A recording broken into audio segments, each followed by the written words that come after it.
by Melanie Jasper, Megan Rosser and Gail Mooney that explores professional development and reflection in nursing and healthcare. I've taken a little look at and I think it's quite interesting. In the second chapter, they open with 3 questions to prompt the reader into considering how reflection and progression and learning are kind of intertwined. The 3 questions that they open with: how do professional practitioners continue to develop throughout their working lives? How do basic and initial knowledge and skills transform into expert knowledge and skills? And how do we learn outside of a formal learning environment? Over the next 5 minutes or so, I'm going to apply what I've learned in the past few months and make an attempt at answering those questions specific to my own experience. In terms of continuous development, one of the things that really stands out to me as a way of helping myself to excel in my field is seeking out the support and guidance from other professionals.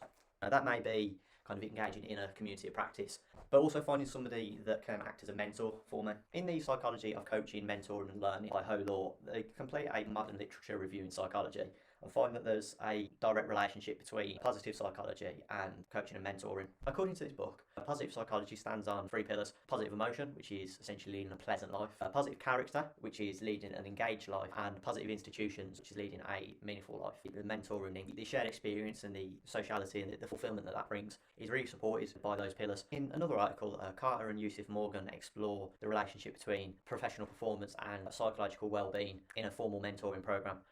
Found that there was a clear relationship between participation in the program, professional performance and positive psychology. Being part of the platonic relationship that comes with mentorship, and then also with the professional progression, I think that's something that I hope to kind of move into in the coming years. Something that really appeals to me is being able to build almost a community of practice around my own brand. There's almost a utility in itself. It gives you somebody to reach out to, throw ideas at, but it allows me to have a positive impact on the industry. It gives other people that exact same utility. I don't think the end goal of academia is to gather as much information as possible. Eventually I'd like to reach a point where I can then become a mentor for somebody else and impart that same knowledge, and the cycle goes again.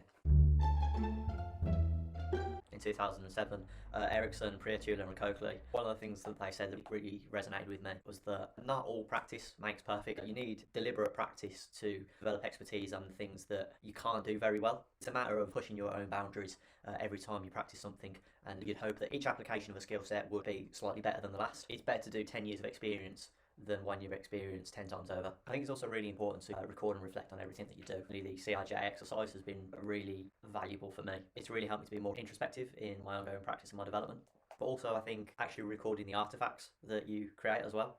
So there's value in reflecting on the creative journey as much as there is in reviewing the delivered artifact. So beyond just the professional application of version control, actually having those in progress iterations of a product that you can almost reverse engineer and uncover potential weaknesses, I think that's a really useful exercise as well. And I suppose the only way that you actually get those artifacts to reflect on and deconstruct is by making them.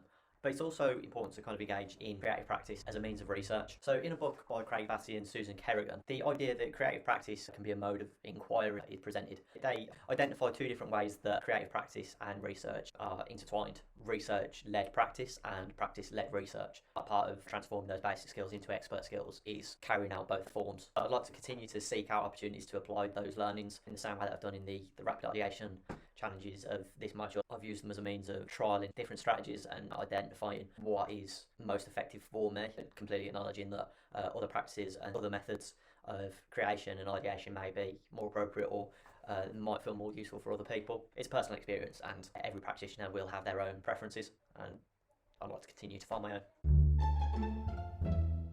When I inevitably leave formal education, what I'd really like to do is to continue to apply academic best practice. I'd like to be able to research project requirements through scholarly literature. I'd also like to kind of diversify my studies as well. As I've been going through reading, I've started to uncover a lot of other facets that I'd like to explore, purely as time constraints. I haven't really been able to do that to the extent that I'd like to just yet. Maybe there'll come a time in the future where I'm going to turn my hand to computer science, philosophy and pedagogy. I suppose the learning is never ending. I'd like to continue to explore these indefinitely.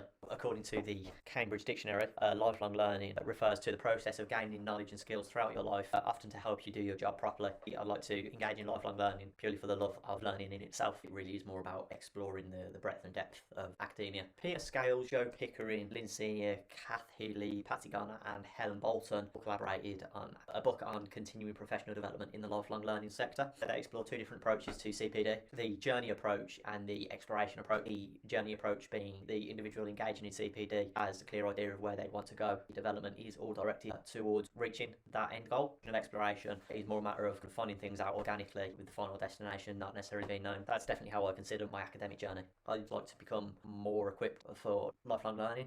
I'd also like to become a little bit more adept in actually finding the learning resources that will allow me to progress in the way that I hope to. So many valuable learning resources have already come through the Games Academy. I'd like to find those resources for myself as well, and also contribute them to be able to help my peers.